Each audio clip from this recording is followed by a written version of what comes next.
New now, the brackets are set for the basketball tournament. The tournament set to get underway next month at Koch Arena.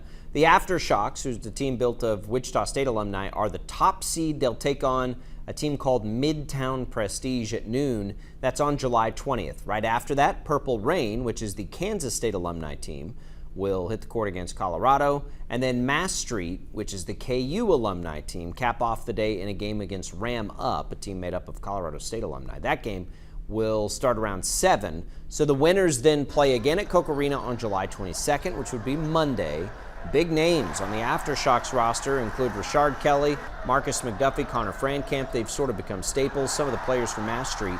Frank Mason will be there. Thomas Robinson returns, and then Silvio De Sosa, a little interesting. And notable players for the Purple Rain, Jacob Pullen, Xavier Sneed.